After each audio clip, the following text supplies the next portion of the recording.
Saya pernah punya teman, divonis dokter 2 bulan lagi mati. Teman tuh gak doyan mangan. Tapi sarannya dia hidup kalau ada obat dari Jerman itu. Kalau enggak ya mati ya. Tak tilii. Mati kapan? Kan ini jadi kabarnya rong bulan. Sesuk wis sopan rong bulan. Lukus rong bulan cepet kok mana sih? Kowe iku iman mulai cilik. Memangnya mati iku gak rong bulan kasih wae sesuk iso wae kok. Wong pangeran sing di otoritasnya wae ra jajeni rong bulan 3 bulan kok dokter jajeni ki percaya. Aneh-aneh wae. Saya tak takoni Israel lah menika. Iya kan, orang mesti bener kok tak imani. Lah ya aku cek goblok iku mondok 2 wulan iku ora mesti sesuk ya mungkin. Nah padha-padha mungkin sesuk ya mungkin kok ya oke. Padha-padha mungkin kok milih sing 2 wulan, milih sesuk ae. Milih sesuk saiki tak istighfar be aku, tak ngaji dadi keren mati sesuk. Yo bulit bodho lho itu biasa. Saiki urip kok.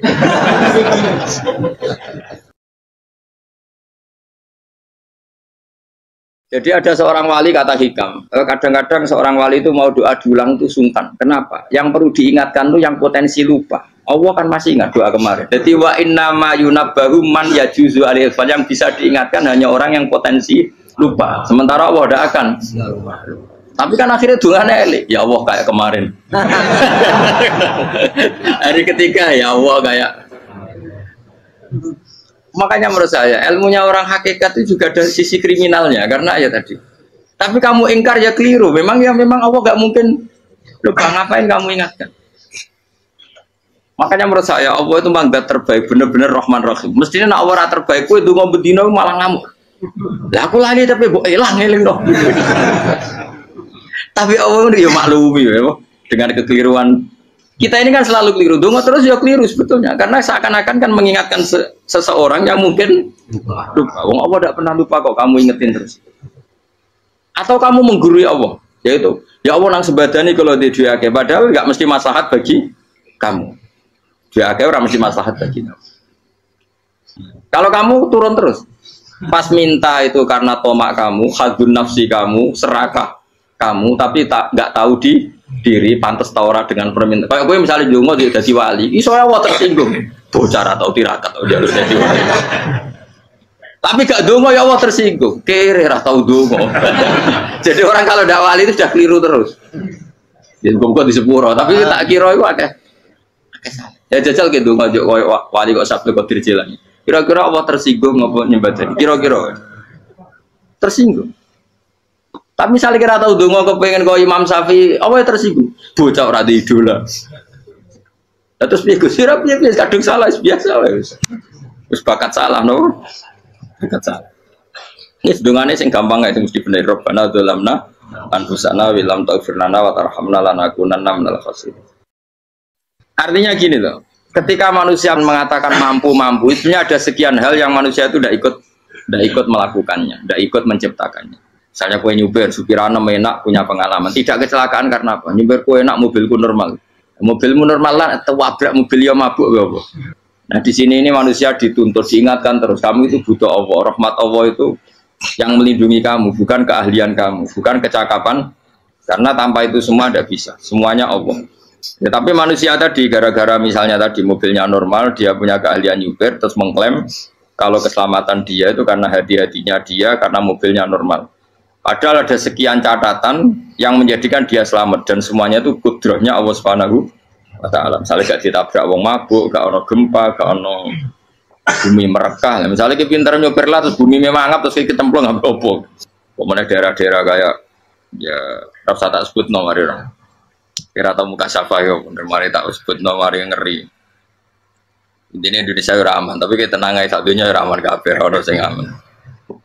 Ora usah khawatir likuifaksi, ora usah khawatir meteor jatuh, enggak ada potensi, no?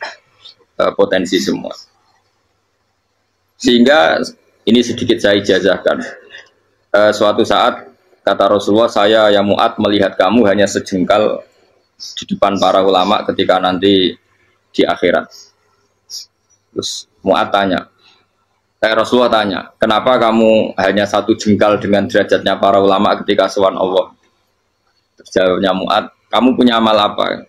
Jawabnya Mu'ad, ya Rasulullah, saya tidak pernah melangkahkan 1 kaki, kecuali saya tidak pernah yakin apa bisa melangkahkan kaki yang satunya. Dan saya tidak pernah mengunyah 1 makanan, kecuali saya juga tidak pernah yakin apa bisa menelannya. Dan saya tidak pernah bernafas satu nafas kecuali saya tidak yakin apa bisa nafas berikutnya. Saking dia tergantung ta'aluk semuanya sama kudrahnya Allah Subhanahu wa taala. Kalau kita ini kan sok.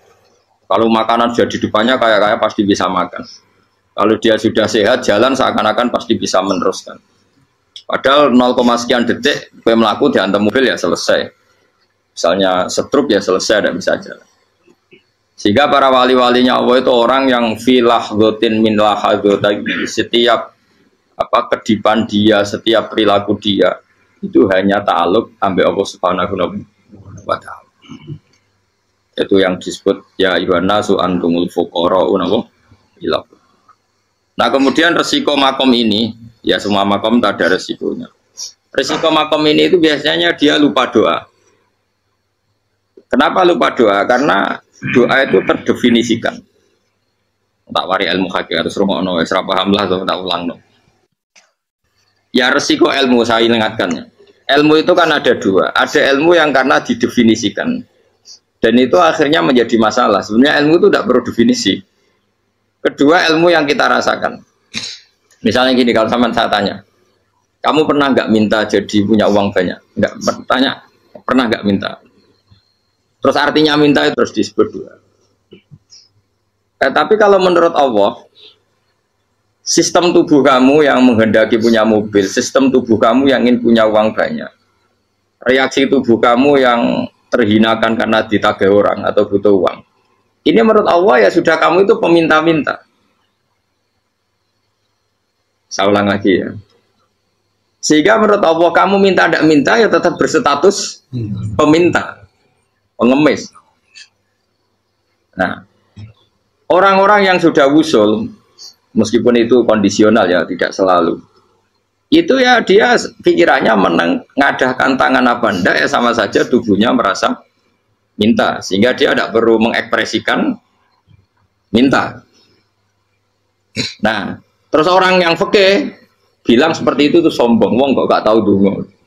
Sebetulnya keliru vonis orang fikih. Bagaimana mungkin dikatakan sombong? Dia reaksi tubuhnya, elemen tubuhnya sebetulnya meminta. Dia tidak berkategori meminta karena ilmu kadung didefinisikan kalau minta itu yang seperti ini. Itu kan lama. Nanti kalau suatu saat Indonesia yang kuasa itu terlalu NU atau terlalu yang tidak NU, lama-lama ada definisi. Misalnya yang dikatakan tahlilan itu apa? Ya bid'ah, Nabi tidak pernah tahlilan. Sahabat gak pernah nahlilin Nabi, malah ngaji Nabi jadi tahlil. Mana nih tahlilan jalukno sepuro mayit, ngaji Nabi jalukno sepuro. Sehingga dengan tradisi itu tahlil itu masuk definisi bid'ah karena nggak pernah dilakukan sahabat dan para tabi'in. Ya salahnya kamu definisikan.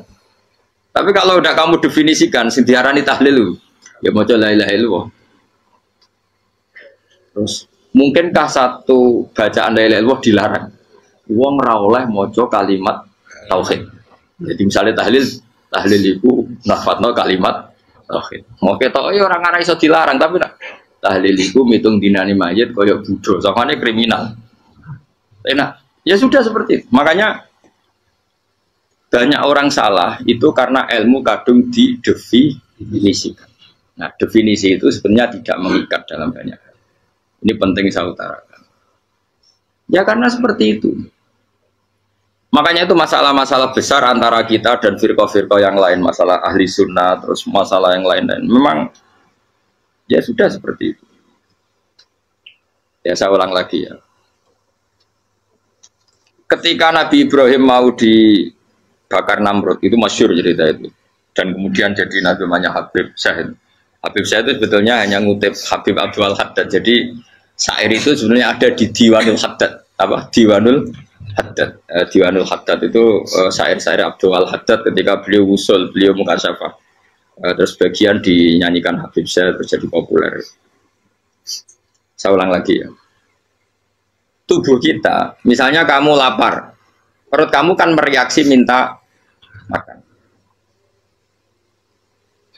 Andaikan kamu itu Tuhan, kan kamu tahu bahwa perut kamu itu minta makan. Tanpa kita bilang ya Allah saya minta makan, Allah tahu kalau reaksi tubuh kamu minta makan. Sehingga orang yang tidak minta pun asal makomnya makom yang ikrar, mengakui kalau dia butuh, ya namanya sudah minta.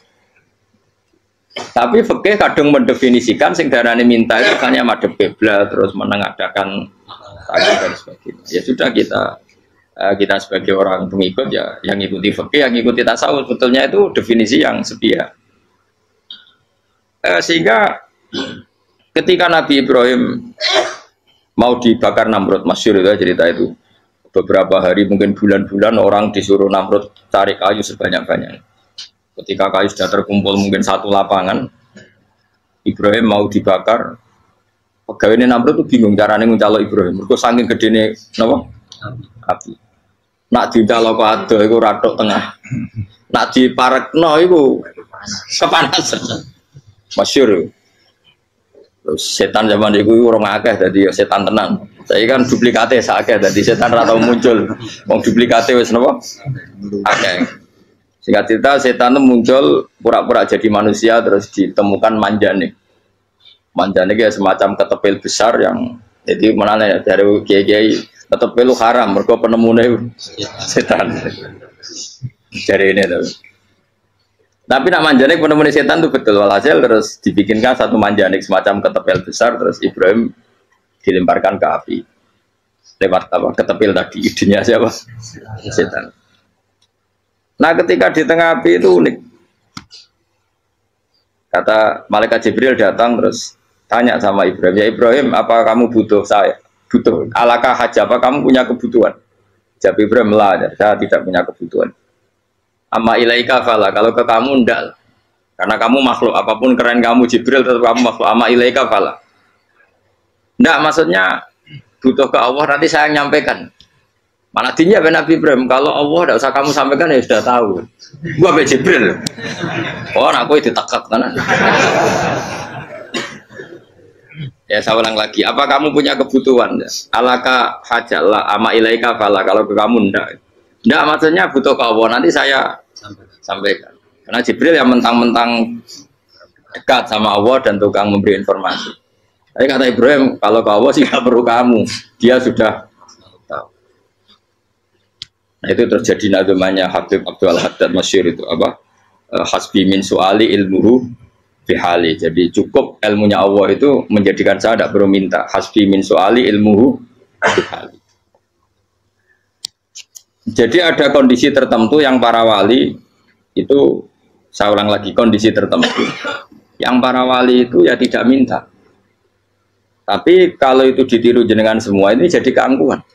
Kenapa? Wes ora ndonga tangane ditenagano, atine ya ora eling pangeran, kan akhirnya tak jaluk tenan. Jadi gue aja niru wali-wali. Nah wali-wali itu kan misalnya tangannya tidak menengadah tapi semua sistem tubuhnya merasa butuh sama. Saya itu pernah gitu. Tapi itu kondisional dan saya juga ngulang tidak mesti bisa. Ketika saya umroh itu pernah saya ada satu kondisi itu doa ya di putaran pertama dos. Di putaran pertama saya berdoa ya agak banyak di multazam. Putaran kedua mau berdoa sudah tidak berani lagi. Sampai ke-7. Hari kedua ya tidak berani, hari ketiga tidak berani. Nah seperti itu tidak bisa dibuat-buat meskipun saya juga agak ingin. Tapi ya pas itu ya nggak bisa. Gara-gara itu korban kitab hikam, ya kitab hikam yang terkenal. Kitab hikam itu pernah cerita gini. Rubbama dallahum al-adab ala tarkit tolak. Terus di antara makalahnya itu wa inna ma yunabbahu man yajuzu alaihil ikhfal. Tapi kamu jangan niru, dosa kan. Tapi jangan ingkar ilmu ini, tambah dosa oke. Jadi niru ya dosa, ingkar ya dosa. Jadi ada seorang wali kata hikam. Kadang-kadang seorang wali itu mau doa diulang itu sungkan. Kenapa? Yang perlu diingatkan itu yang potensi lupa. Allah kan masih ingat doa kemarin. Loh itu gara-gara saya sebelum umroh itu mensinau kitab hikam agar itu ya Allah. Sing tak dungani wingi ejek eling kok tak eling nomen.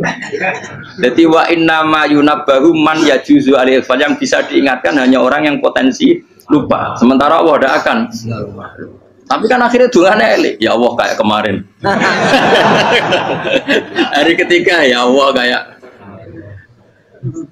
Makanya menurut saya ilmunya orang hakikat itu juga ada sisi kriminalnya karena ya tadi. Tapi kamu ingkar ya keliru. Memang Allah nggak mungkin Lupa ngapain kamu ingatkan? Makanya menurut saya Allah itu manggat terbaik, bener-bener Rahman Rahim. Mestinya nak Allah terbaik, itu mau bedino malah ngamuk. Lah aku lali tapi mbok eling dong. Tapi Allah itu ya maklumi ya, dengan kekeliruan. Kita ini kan selalu keliru, dongo terus ya keliru sebetulnya. Karena seakan-akan kan mengingatkan seseorang yang mungkin lupa. Wong Allah tidak pernah lupa kok, kamu ingetin terus. Atau kamu menggurui Allah, yaitu ya Allah nang sebadani kalau di duake, padahal nggak mesti maslahat bagi kamu. Duake orang mesti maslahat bagi kamu. Maka ada sekian contoh yang wali itu dibully pangeran. Saya sering cerita, banyak cerita wali itu dibully pangeran, digarap pangeran. Ini gara-gara salah dewi. Saya pernah cerita dan itu ada di hikam betul di kitab itu. Ada wali itu tukang hamal itu manol di pasar, itu tukang angkut. Jadi kalau ada orang bawa barang berat diangkut dia, terus misalnya kalau dulu mungkin ya ke kereta atau ke singkat cerita terus diupahi. Setelah dapat apa dia pasti pulang karena dia hanya butuh makan satu piring, karena dia tirakat makan satu piring untuk ibadah 24 jam. Singkat cerita dia ngeluh, ya Allah, kamu tahu, engkau tahu saya ini pecinta engkau, saya ini hanya butuh makan satu piring untuk kuat sholat, tapi kenapa harus jadi juru manol? Berilah saya rezeki yang tanpa kerja. Nah, selang sekian hari dia dituduh maling, terus di penjara, terus dapat rezeki tanpa kerja. Dia ya Allah kenapa jadinya gini, kan kamu minta rezeki tanpa kerja. Ya itu penjara itu rezeki tanpa kerja kan. Jadi Allah memperlakukan para walinya itu memang unik. Ya kadang dibully. Sehingga dalam cerita-cerita kenabian, kata Qadiyat itu, nggak ada orang yang sering dibully Allah kayak nabinya. Karena nabi itu orang yang dicintai Allah. Jika salah sedikit saja itu, cara pangeran, cara kampus itu digarap, suka dipelonco, salah sedikit. Misalnya begini, Nabi Yakub itu kan nabi. Dia mungkin nyon jauh nggak tersadar, nyembelih apa itu anak sapi itu di depan indukannya. Ya beliau mungkin spontan saja, Pak. Kalau kamu yang melakukan pasti tidak ada hukumannya, karena Allah tidak pati peduli sama kamu, sudah lah. Artinya nggak peduli, salah pantas saya nggak jelas ya gitu. Tapi ini Nabi. Ketika itu terus indukannya sapi tadi, ya Allah, Yakub itu kekasihmu. Saya tidak berani sama dia karena dia kekasih. Tapi saya tetap menuntut keadilan. Dia harus merasakan susahnya dipisah dengan anak. Meskipun dia tidak nuntut rasanya roh anak sebelah, itu tidak se ekstrim itu. Sapinya itu hanya nuntut, ya Allah, dia harus merasakan sakitnya terpisah dengan anak. Akhirnya Allah menciptakan Yakub mengalami terpisah dengan Nabi siapa? Itu kalau kata Qadiyat, itu kalau yang melakukan tidak Nabi pasti nggak dibully Allah, dibiarin. Karena tapi ini yang melakukan. Nah. Terus ini Nabi Yusuf lagi, mana rasa daftar wali berat. Nabi Yusuf itu di penjara itu karena terdolimi apa karena memang dia salah? Terdolimi. Dan ya Yusuf itu Nabi. Nabi Yusuf itu Nabi betul memang benar-benar. Meskipun ganteng dia Nabi. Syaratnya Nabi ganteng kira-kira mlebu. Nabi itu harus ganteng, nggak boleh. Nabi elek ora oleh. Karena Allah izin di kekasih keriting elek. Allah itu di selera. Kabeh Nabi mesti yang paling ganteng di kaumnya, yang paling nasak. Nggak boleh Nabi kok pesek, keriting, enggak boleh. Tapi kalau sudah jadi orang soleh oleh, tapi kalau Nabi tidak boleh. Nabi Yusuf ganteng, masyhur kan cerita Nabi Yusuf dengan siapa? Zulaikha. Dan belum ada orang dalam keadaan darurat masih cerdas kayak perempuan. Jadi singkat cerita, ketika Yusuf diajak Zulaikha selingkuh gak mau kan keluar dari kamar. Dalalah kebetulan wa alfaya sayyidah rajal. Itu si Zulaikha tadi spontan langsung bilang, wahai suamiku, apa hukuman orang yang ingin menodai keluargamu? Itu wong wedok. Padahal dia agak terencana, dia pun nggak bayangkan kepergok suaminya. Itu dalam keadaan kepergok itu masih cerdas. Suamiku, apa hukuman orang yang mau menyelingkuhi keluarga Anda? Singkat cerita suaminya murka, terus Yusuf di penjara, terdolimi. Ketika di penjara, kemudian Yusuf punya keahlian mentakwil apa? Mimpi. Kan tadi suaminya Zulaikha itu tidak sampai raja ya, kira-kira PM atau menteri. Raja itu punya mimpi yang bisa nakwil itu hanya Yusuf. Singkat cerita terus utusan raja datang ke Yusuf dan takwilan Yusuf terbukti benar. Tapi Yusuf ini seorang nabi, saya ulang lagi Yusuf seorang nabi dia tapi ya manusia. Bilang gini ke utusannya, coba bilangkan ke raja kamu, di penjara ini ada orang yang di penjara secara terzalimi, yaitu saya. Tolong laporkan ke majikan. Itu Allah tersinggungnya itu bukan main. Nabi kok lapor makhluk. Itu tersinggung. Nah, kowe kan gak piye. Kowe ngajono proposal ya ora piye-piye. Wis pokoke Allah kowe wis ra piye-piye wis. Wong sampean swargane ya ora langsung wae ngono. Pokoke kira-kira kan sudah gak perlu ditegur. Makanya fa'an sahu syaitanu dzikra rabbi fala bisa fi sijni bid'asi. Maka Allah mentakdirkan utusan raja tadi itu lupa melaporkan peristiwa Yusuf ke raja tadi, sehingga raja gak pernah dengar kalau ada orang di penjara karena Allah tersinggung. Wong kowe ku nabi kok lapure ambek penguasa. Ngono tok iku wis Allah tersinggung. Karena dia nabi, gak boleh nabi lapor makhluk. Jadi Allah itu dengan nabi itu sangat-sangat sensitif. Sangat-sangat sensitif. Ya begitu. Terus cerita yang terkenal, meskipun ini nggak ada di Quran, Nabi Musa. Nabi Musa itu pernah sakit gigi karena dia mentang-mentang kalimullah, orang yang sering komunikasi dengan Allah, minta ya Allah, tolong tunjukkan obat gigi saya itu apa. Singkat ini sama Allah dikasih tahu, kamu ngunyah suket ini, gitu. Rumput ini kamu kunyah nanti pasti sembuh. Karena resepnya dari Allah ya pasti mujarab, kan nggak ke dokter. Singkat ini dikunyah terus sembuh. Suatu saat dia sakit gigi lagi, nggak konsultasi lagi karena masih punya resep tadi kopian apa resep. Dia datang nyari suket yang sama dikunyah tambah sakit. Tanya sama Allah, ya Allah ini kan resepnya yang sama, kenapa tambah sakit? Kata Allah, kamu itu kekasihku. Ora nak sing ngobati ku aku ra suket sembrono. Semenjak itu Nabi Musa pernah tanya resep lagi sudah. Andikan tuh kamu, pasti Allah juga nggak tersinggung. Makanya kata Qadiyat, kenapa para nabi sering ditegur itu bukan karena Allah murka, nabi itu beda.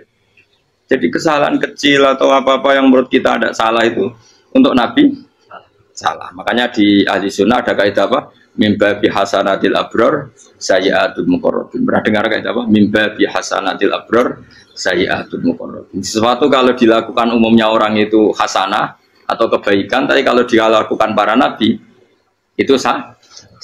Karena apa ya, saking dekatnya dengan Allah. Saya ulang lagi apa? Mimba bihasanatil abror sayyi'atul muqarrabin. Jadi nabi itu beda. Nah, para nabi itu orang-orang yang ngalami fikir yang doa resmi kayak siapa tadi? Definisi fikir ya sering. Kayak definisi orang tasawuf yang sering. Sehingga ketika Nabi berdoa, ya memang secara disiplin ilmu yang namanya berdoa ya minta Allah dengan mengadakan tangan. Ketika agak berdoa, karena Nabi sadar Allah tidak perlu diingatkan lagi, pasti masih ingat. Gitu. Jadi dua-duanya benar terus. Makanya Nabi itu lam yazal fitaroki, Nabi itu selalu naik derajatnya. Karena pas minta ya benar, pas tidak minta ya. Tapi kamu jangan niru dosa kan. Tapi jangan ingkar ilmu ini, tambah dosa. Okay? Jadi niru ya dosa, ingkar ya dosa. Jadi ada seorang wali kata hikam, kadang-kadang seorang wali itu mau doa diulang itu sungkan. Kenapa? Yang perlu diingatkan itu yang potensi lupa. Allah kan masih ingat doa kemarin. Itu gara-gara saya sebelum umroh itu mensinau kitab hikam itu agar fitrullah. Ya Allah, sing tak dungani wingi ejek eling kok tak eling no meneh. Dadi wa inna ma yunabbahu man yajuzu alaihi, yang bisa diingatkan hanya orang yang potensi lupa. Sementara Allah tidak akan. Tapi kan akhirnya dungane elik, ya Allah kayak kemarin. Hari ketiga ya Allah kayak. Makanya menurut saya ilmunya orang hakikat itu juga ada sisi kriminalnya karena ya tadi. Tapi kamu ingkar ya keliru. Memang Allah gak mungkin lupa, ngapain kamu ingatkan. Makanya menurut saya Allah itu mangga terbaik, bener-bener Rahman Rahim. Mestinya nak Allah terbaik, itu ngomong bedino malah ngamuk. Lah aku lali tapi mbok eling dong. Tapi Allah itu ya maklumi ya, dengan kekeliruan kita ini kan selalu keliru. Dongo terus ya keliru sebetulnya, karena seakan-akan kan mengingatkan seseorang yang mungkin lupa. Wong Allah tidak pernah lupa kok, kamu ingetin terus. Atau kamu menggurui Allah, yaitu ya Allah nang sebadani kalau di duake, padahal nggak mesti maslahat bagi kamu. Duake orang mesti maslahat bagi kamu. Kalau kamu turun terus, pas minta itu karena tomak kamu, hadun nafsi kamu, serakah kamu tapi nggak tahu diri pantas ta ora dengan permintaan. Kayak kowe misalnya ndonga dadi wali, iso wae tersinggung. Bocah atau tirakat atau jalur dadi wali. Tapi gak ndonga ya Allah tersinggung. Kere ra tau ndonga. Jadi orang kalau ndak wali itu sudah keliru terus. Yen kok di sepuro, tapi tak kira iku akeh. Ya jajal ki ndonga yo koyo wali kok Sabtu kok dirjelani. Kira-kira Allah tersinggung ngopo nyembadani? Kira-kira tersinggung. Tapi misalnya kira tahu dongo kepengen kau Imam Syafi'i, apa yang tersinggung? Bocah ora di idola. Terus piye Gus? Ora piye kadung salah biasa wis. Wis bakat salah no. Bakat salah. Ini dongane sing gampang ae sing mesti bener. Rabbana dzalamna anfusana wa lam taghfir lana wa tarhamna lanakunanna minal khasirin. Saya pernah punya kitab dan kitab itu menurut saya luar biasa. Bahkan ketika adu bully itu, adu cara mahasiswa itu kayak pelonconan itu. Nabi sama Nabi pengiran gitu. Dan itu sekali yang satu salah melakukan disiplin ilmu, pengiran itu degradasi. Dan Allah memang mengancam gitu. Kalau kamu melanggar ini, la biton namin diwanin nubuah. Nanti la amkuan namin diwanin nubuah. Kamu saya hapus dari buku kenabian. Tes-tesannya ya lucu. Misalnya begini. Kata Nabi Musa kan ditanya. Ketika dia khutbah ditanya orang, siapa orang paling alim ya Nabi Allah? Sekarang orang paling alim itu siapa? Nabi Musa jawab, saya kan. Ya itu Allah tersinggung karena wong kok mletene ngono. Tapi andai kan Nabi Musa kok jawab Fauzi itu salah, oh tambah salah meneh. Atau enggak Ruhen malah salah meneh. Tapi jawab Musa ya salah. Saya Gusti, saya kan. Orang paling alim siapa? Saya. Allah memperingatkan Musa. Ada seseorang yang lebih alim ketimbang kamu. Coba kamu harus ketemu dia. Terus ketemu dengan cerita ketemu Nabi siapa? Khidir. Terus dalam 3 sesi ini, 3 babak ini buli-bulian. Nabi Khidir itu dalam 3 babak ini selalu kelihatan salah. Di antaranya adalah cara sekarang ya mungkin di gonjaan sepeda motor atau perahu kalau dulu. Yang menggratisi dia numpangi sepeda motor malah spionnya dicopot gitu. Spionnya dicopot, dirusak. Tapi Musa kan sudah digratisin malah rusak yang motornya yang apa? Menggratisin. Nabi Khidir masih tenang. Kamu tidak paham. Jadi Nabi Khidir mesti distok kamu tidak paham. Itu kata syurrahul hadis termasuk Ibnu Hajar al-Asqalani bilangin. Setelah itu kedua membunuh anak kecil. Musa tambah marah. Anak yang belum punya dosa kok kamu sampai 3 kali ada 3 peristiwa. Itu kata syurrahul hadis. Andai kan Musa kok diam tidak protes, maka dia akan disalahkan Allah. Karena dia berarti membiarkan kemungkaran di depan matanya tanpa reaksi. Jadi sebetulnya ketika Musa berontak itu Nabi Khidir, Nabi tenan gitu. Jadi itu kan unik. Tapi berontak itu disalahkan. Jadi angel sandi tes-tesan jadi Nabi itu ya angel. Misalnya kok Nabi Musa itu kayak model santri Jawa Timur, Nabi Khidir salah, nggih nderek mawon. Ya ora nabi jero barang mungkar. Menengae. Berarti yo nabi goblok ngono kira-kira. Makanya memang Musa harus konsisten seperti itu, harus demo terus. Kayak saya misalnya sebagai kiai fikih, kiai ya harus seperti ini cara mulang saya. Enggak boleh saya misalnya terus anut mulang terus tawadhu semeneng itu ora karu-karuan. Jadi andaikan Musa kok tidak protes itu malah salah. Ya memang harus. Dan itu Nabi Khidir dia Nabi tenang. Makanya Nabi Khidir akhirnya respect. Tidak ada hati sebaik Abu Musa. Risi itu gak nyaman ketika melihat kemungkaran. Jadi itu sebenarnya poin. Tapi lucunya Nabi Khidir yang nyalan. Takkan dari rasa kok komen takok. Tapi harus disalah no. Ya aku cari Nabi Musa. Dia jajal, gawe peristiwa meneh aku tak sabar rata. Bareng. Kok jajal nih. Bareng dijajal ya protes meneh. Bareng protes meneh, tinggal 1 kali kesempatan. Kowe takok meneh wis ora dadi murid. Dikasih kesempatan lagi, ya protes meneh deh umat. Tapi itu justru itu menjadi kelebihannya Nabi Musa karena syarat seorang nabi adalah al-musara'ah ila ingkaril munkar kata Ibnu Hajar al-Asqalani. Syarat seorang nabi adalah secepat ngingkari sesuatu yang mungkar. Enggak boleh. Ya toh kan misalnya kita jadi murid terus gurumu itu gandeng artis atau gandeng penyanyi dangdut. Derek mawon. Jadi guru mumet goblok. Tapi kowe ngloroi guru tersinggung. Ora ono hikmah iku. Kan bingung loh. Di guru ini kok bingung loh. Soalnya kayak di guru jadab, dorong Jawa Timur apa? Gurumu gandeng penyanyi dangdut. Reaksimu beda, saya takut. Ayo loh, nah elek kan gak iri. Biasanya nah elek itu ra iri. Sekarangmu Pak. Sing ayu, sing potensi iri. Kira-kira reaksi kamu itu milih derek mawon apa berontak? Golek nak gurumu wong alim mesti nak pasti meneng. Muridku goblok tenan, gak sensitif. Roh barang mungkar dilakukan di depannya kok tidak reaksi, tidak protes, geblek tenan. Tapi lucunya guru mau nak protes ya. Gak luwe akhlak.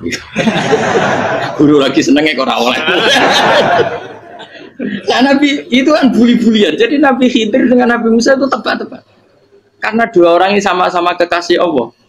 Itu Nabi Musa justru barokahnya itu dia tidak pernah kelasmennya di bawah Nabi Khidir. Semua ulama sepakat kelasmennya Musa tetap di atas Nabi Khidir. Sehingga yang berlakunya tetap ilmunya Nabi Musa bahwa membunuh anak kecil tidak boleh, merusak perahu milik orang lain tidak boleh. Karena Allah tetap lebih respect dengan ilmunya Nabi Musa. Nabi Khidir tetap ilmunya nggak dipakai, meskipun dia disebut hakikat. Karena ilmunya Nabi Khidir ngani ngoyo. Ngani ngoyo wong ape mutusno ngenteni nginceng loh mahfud. Lah sing iso iku sapa? Barang ra mungkin kok. Makanya Nabi Khidir terakhir menutup kalimatnya wa ma fa'altuhu an amri. Dzalika ta'wilu ma lam tasdi alaihi sob. Aku dhewe nglakoni ini ya ora roh, wis ditakdir nglakoni ngene wae. Dadi artine Nabi Khidir ya ora paham. Jadi wa ma fa'altu an amri itu terakhir kira-kira artinya saya sendiri tidak melakukan ini karena inspirasi saya sendiri atau keputusan saya sendiri. Tahu-tahu saya ditakdir melakukan. Karena pas itu Nabi Khidir disetting semuanya dengan ilmu hakikat. Yaitu bayi tadi memang kutiba kafiron. Kutiba kan apa? Kafiron. Memang dia nanti kalau umur nganti tua ditakdir mati kafir. Daripada mati kafir nanti, ya sudah mati sekarang. Tapi nggak mungkin kan ada syariat daripada soben beling pateni kecil. Ora syariat tetap ikut Nabi Musa. Makanya kata Ibnu Hajar Al-Asqalani itu uniknya Allah sama para wali-walinya. Waliku kelirullah itu tuh disenangi pengen. Terus pangeran nabi-nabi ini yo kecil-kecilkan yo panjenengan wong. Terus keempat kan. Tadi kan saya punya contoh 3, ini contoh keempat, ini terakhir. Kakean kok ilmu merah cukup tetap malah bingung enggak. Nabi itu minggat itu boleh enggak? Tanpa pamit, minggat itu pergi enggak pamit itu boleh enggak? Enggak boleh. Rasulullah meskipun kayak apa disakiti di Mekah itu tidak pernah minggat, tidak pernah hijrah. Saya ulang lagi, karena butuh izin. Tapi Allah pernah punya kekasih yaitu Nabi Yunus. Nabi siapa? Yunus. Itu Quran meredaksikan ya abako. Abako itu terjemahnya apa?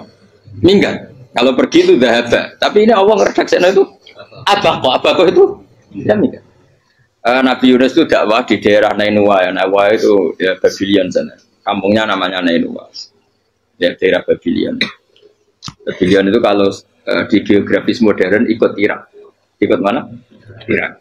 Jadi Kufah, Basra, Babylon. Terus siapa itu yang mengalahkan pasukan Yahudi dulu itu Buktanasor, Hebuket, Nasir itu ikut mana? Babylon apa? Babylon. Bama unsila alal malaka ini di Babila Harutama. Makanya kalau ulama-ulama melihat Irak kacau sampai sekarang itu tidak kaget. Irak itu ardun mal'unah kalau di kitab-kitab. Bumi yang memang sudah terlaknati mulai dulu. Sehingga ketika ada kasus Saddam Hussein sekarang itu ulama tidak kaget. Zaman Rasulullah Sugeng itu Irak itu termasuk sudah bumi yang guna ka'azala. Jadi di sana pasti banyak fitnah. Fitnah pertama yang dicatat sejarah adalah Mautul Husain apa? Kabudutnya Said siapa? Husain di Karbala. Era Imam Syafi'i adalah zaman mifnah, ulama dibantai karena dipaksa mengatakan Quran apa? Makhluk. Terus konflik-konflik sampai era Saddam Hussein terus era sekarang jadi. Nah kita ini ulama sebenarnya tahu tarikh itu. Tapi di era modern kan dianalisis karena campur tangan ini itu ya sudah lah. Sebab goblok pun aja daripada ngebantah-bantah olahraga. Sebab goblok, sebab pinter. Nah, sekarang kan analisisnya kan, wah ini ada campur tangan pihak ketiga diciptakan nih saunu ini. Ya kalau intelijen harus ngomong seperti itu. Kalau kita seperti ulama memang dari dulu dicap Nabi hunalika az zalasil wal fitan. Saya teruskan. Nabi Yunus itu dakwai kaumnya itu lama sekali dan tidak iman. Nah semua nabi kalau kaumnya tidak iman itu diberi hak Allah ngancam akan adanya azab. Apa? Ngancam akan adanya azab. Nabi Yunus ngomong gitu terusin. Nanti kalau kamu tidak iman itu pasti kena azab. Anggap saja dia ngancam gitu sudah berbulan-bulan. Singkat cerita, azab baru tinggal 3 hari lagi. Ayo nang iman, tinggal 3 hari lagi. Ya kira-kira dia ngomong misalnya Ahad, berarti Ahad, Senin, Selasa, atau kamu milih Selasa ya Rabu, Kamis. Singkat cerita Ahad itu dia gak kuat. Wah semuanya kurang telung dino kaumku tetap orang iman. Mangkel asal minggat deh. Minggat itu jadi mau minggat kan nggak punya tujuan. So asal pergi jauh saja. Ada perahu, sekenanya dia naik saja. Namanya minggat nih. Kalau bawa bekal terencana, bawa visa paspor kan plesir namanya. Jadi minggat itu ya gak, ya sekenanya nggak persiapan. Singkat cerita sampai ikut perahu nelayan tadi terus zaman itu ya ada mitos kalau ada gelombang yang nggak wajar pasti ada orang minggat. Terus ditanya siapa yang minggat, Nabi Yunus kan orangnya jujur saya katanya. Ya sudah yang minggat harus dicemplung tau gitu. Ya, terus ada yang agak baik ya jangan gitulah. Ini kan kita semua butuh selamat. Dudi dulu.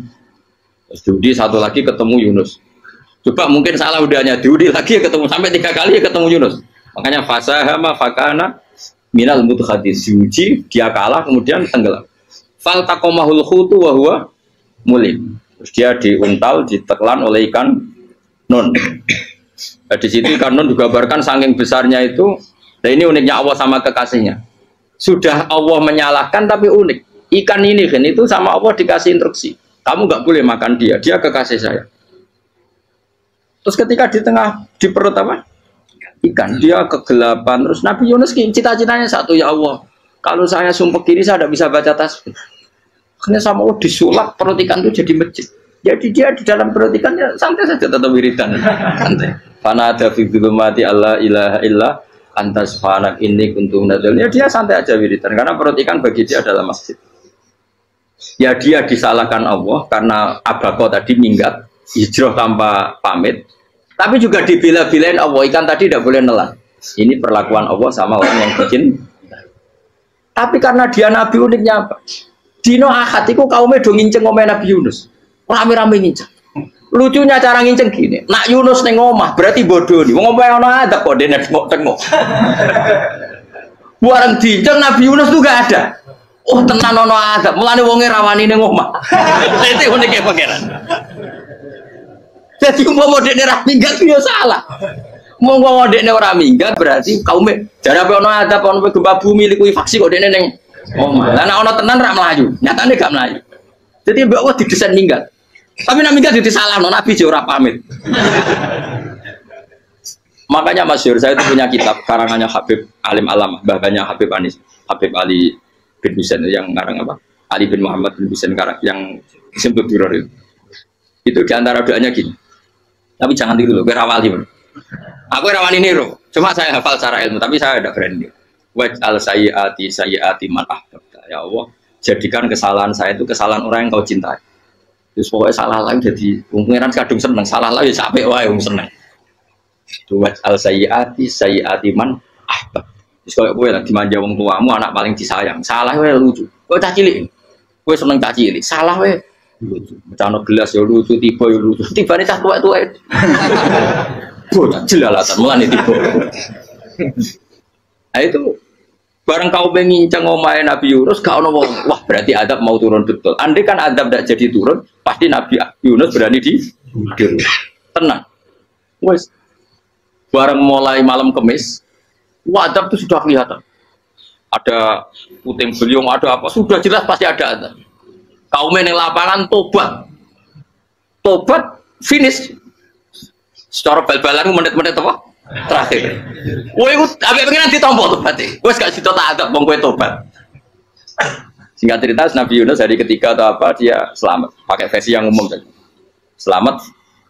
Faltaqamaul khutu bahwa falaula annahu kana minal musabbihin la bi tafibatni la yaumi yubasur. Akhirnya dimuntahkan sama ikan nun tadi terus dia keluar.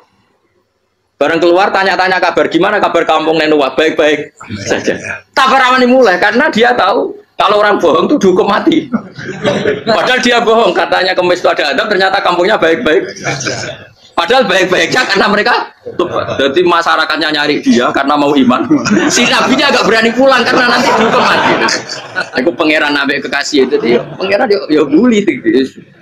Oh itu beda-bedaan, wong kekasih pangeran, aku yang ngerti itu langsung di atap. Jadi pangeran kekasih aku beda orang koyo. Akhirnya Yunus ramai mulai. Wah nak mulai aku disiksa. Perkara nih, kalau pembohong itu dihukum mati. Masyarakat yang golek tenan, mereka narm kemis kono azab tenan. Cuma terus do tobat. Disebut falau laka nasqoryatun amanat fanafa'aha imanuha illa qauma Yunus lamma amanu kasyafna anhum adzabal khizyi fil hayatid dunia. Enggak ada kampung yang saya adab kecuali kasil tak adab, kecuali kaum Nabi Yunus. Aku semeh ngadab lho, pas menit terakhir peta adab tobat. Akhirnya rasido dari pangeran. Iku kaum Nabi sinten? Iku yo barokah ninggate Nabi Yunus. Lha iku nabi. Wong keliru kok barokah iku nabi. Umpama Nabi Yunus ora minggat, kaumnya berpikir Yunus bohong. Wong ape ana adab kok tengok-tengok neng. Tapi pas minggat tenan yo disalahno pangeran, minggat kok gak. Amane kira usah protes. Wali itu beda, kekasih pangeran itu sama dengan sing dialami Rasulullah Sallallahu Alaihi Wasallam ning Sulhul Hudaybiyah. Semua perjanjian itu salah secara hukum fikih, bukan salah lagi, sangat salah secara ukuran fikih. Sehingga semua sahabat itu protes kecuali Abu Bakar As-Siddiq. Cuma semuanya ngomong Umar, tapi semua sahabat akhirnya ya. Coba di antara perjanjian gini. Pertama kan, enggak biar sampean enggak terlalu jadi teroris, enggak terlalu jadi ekstremis. Memang tidak usah jadi teroris, tidak terlalu jadi teroris. Semua itu mungkin, kan? Dunia semuanya mungkin. Singkat cerita Nabi itu sudah di Hudaybiyah. Hudaybiyah dengan Mekah kan tinggal sekitar paling 40 kilo. Saya pernah itikaf di masjid yang pernah dipakai Hudaybiyah. Kan sekarang jadi mikot ya, termasuk mikot umroh di Mekah kan apa? Hudaybiyah kan mikot di yang terkenal kan apa? Jirona, Tanim, Hudaybiyah. Itu perjanjiannya tuh gini. Perwakilan dari Quraisy namanya Suhail bin Amr, siapa? Suhail bin Amr. Perjanjiannya gini, Muhammad kamu tidak boleh masuk Mekah. Kamu boleh masuk Mekah itu tahun depan. Padahal Nabi sudah bilang ke para sahabatnya, ayo kita umroh. Dan diberi hak umroh. Tapi setelah sekitar 40 kilo masuk Mekah, dicegat sama orang kafir Quraisy. Nah, Nabi sakit tenan. Nabi kadung mentafsir, memberi berita gembira, saya mimpi, kalian masuk tanah haram, amini namu khalikin, aman semua. Semuanya bercukur gundul atau mencetak rambut. Pokoknya, terus kata sahabat senang sekali, karena mimpi Rasulullah tidak pernah apa? Tidak pernah salah. Bareng di situ, di antara perjanjiannya, hadza ma kataba ali Muhammad Rasulullah. Ini perjanjian yang ditulis Muhammad Rasulullah. Kata Suhail, hapus kata Muhammad Rasulullah. Kalau saya tahu kamu Rasulullah, tidak saya perangi. Tulis Muhammad bin Abdullah. Kata Rasulullah, ya Ali, hapus tulisan Muhammad Rasulullah. Kata Ali, tidak saya akan menghapus setelah Muhammad Rasulullah. Tapi unik. Hapus gak populi, masih bu hapus aku tetap Rasulullah. Tulisan wae. Jadi Nabi ya relax saja. Tapi Ali katanya, fawa wa ma ana bimakhihi abadan. Saya akan menghapus tulisan itu selamanya. Kata Nabi, kowe nek ora gelem menghapus, tanganku dudono, aku sing ngapus. Nabi kan umi tidak bisa baca terus. Tangannya Nabi sendiri yang dilewatkan Ali ke tulisan itu sehingga terhapus. Nabi ya relax. Li, wong tulisan wae aku ora ditulis Rasulullah ya tetap Rasulullah. Nabi masih relax. Terus perjanjian kedua, kalau ada orang kafir Quraisy masuk Islam harus dikembalikan karena berarti keluar dari habitat. Tapi kalau sudah Islam kok masuk kafir lagi harus dibiarkan karena berarti kembali ke habitat. Nabi bilang ya nggak masalah. Semua perjanjian itu merugikan Islam. Itu secara fikih pasti salah. Akhirnya Umar itu protesnya keras sekali. Ya Rasulullah, apa engkau masih Nabi? Utakai sengak. Apa engkau masih Nabi? Dan Nabi siapa santai bala ya saya masih Nabi. Tapi kenapa kamu hinakan kita dan memberikan kehormatan pada orang-orang kafir itu? Siapa kan Nabi lucu? Ya agama itu kayak pangeran. Masih aku perjanjian yang ngono kok pangeran sing angkat agama iki tenang wae. Kan Nabi ku perjanjian mek manusa gampang. Jadi Nabi itu saking imannya Allah tetap yu'izzu hadaddin. Allah pasti memuliakan ini agama. Apapun perjanjian diciptakan manusia. Makanya bapak saya, Mbah Mun guru saya itu ngaram-ngaram tenan mikir Islam. Islam mbok pikir haram, ono sing duwe. Ben dunia rusak kok apa ben tetap Islam mulia. Rasa mbok pikir terus keliru-keliru lah perjanjian di dunia keliru lah. Lu coba Uni Soviet kayak apa hegemoninya? Kayak apa kuatnya Uni Soviet? 100 tahun mengkooptasi Uzbek, Tajikistan dan Tapi apa bisa menghilangkan keimannya orang Uzbek Ceknya? Ketika Uni Soviet bubar langsung malah negara-negara itu jadi persemakmuran yang negara apa? Indonesia kayak apa? Dikooptasi PKI, dijajah Londo 350. Mbah Soleh Darat alim zaman Londo, buyut-buyutku alim zaman Londo. Iku semodok Mekah ya alim. Zaman PKI akeh wong alim. Saiki ayo zaman Islam Nusantara apa ono sing alim koyo. Itu Islam menarik zaman wis di regani negara, zaman rung dinegani negara wis mul. Karena ini agama milik Allah. Punya ketahanan yang luar. Ya, semuanya dari Nabi tentang perjanjian salah lamar. Gak apa-apa.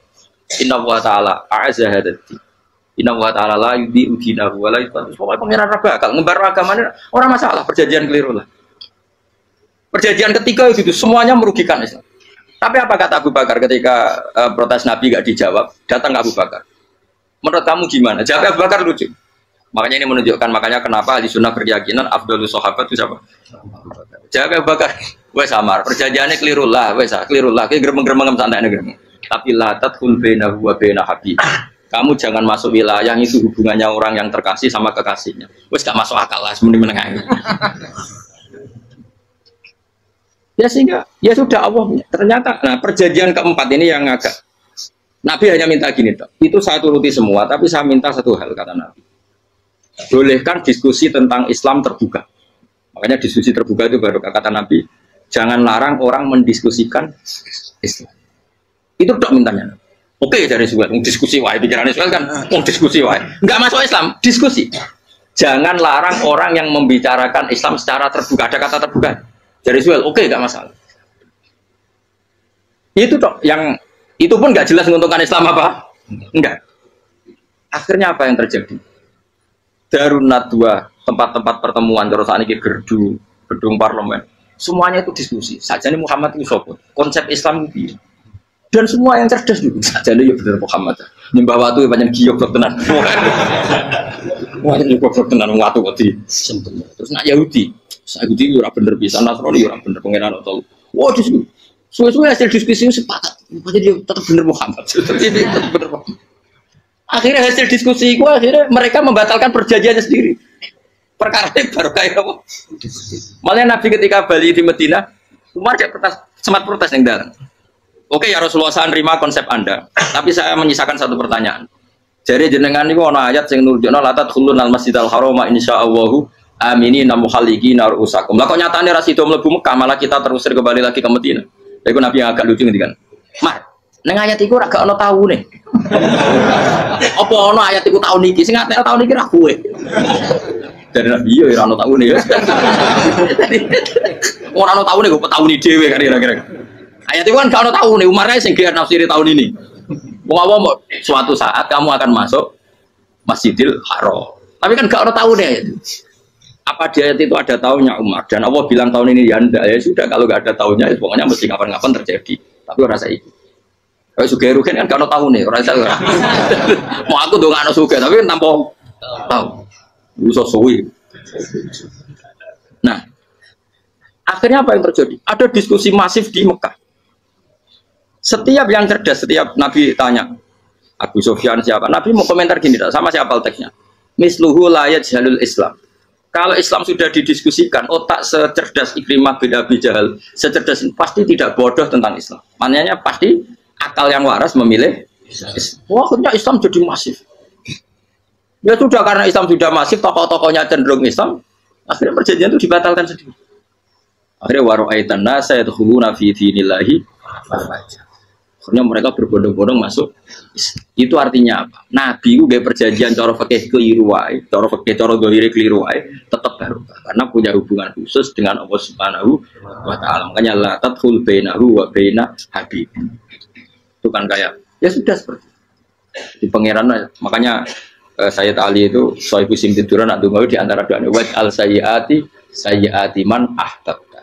Jadikan ya Allah kesalahan saya kesalahan orang yang engkau cinta. Karena ulama nyontono ngene, saiki Nabi Adam ambek iblis itu padha salah itu. Enggak jawab. Padha salah, iblis itu salah bodoni Nabi Adam. Nabi Adam salah dilarang mangan wit khuldi tetep mangan. Mau trimo rayuan di sinten? Iblis. Tapi piye-piye pangeran seneng Nabi Adam. Sediluk diusir bar sumat tabah rabbuhu fataba alaihi wa Bar langsung Adam urung metu kok swarga wis diwarai. Damke kepengin tak sepuro nggih, tak warai dongane. Iblis tak diwarai. Makane kena ndonga lumpang. Dadi lane ya pokoke wong disenengi ku menang. Lah kaya pengen ndonga iku, kowe ora bakat wali biasa wae iki cerita.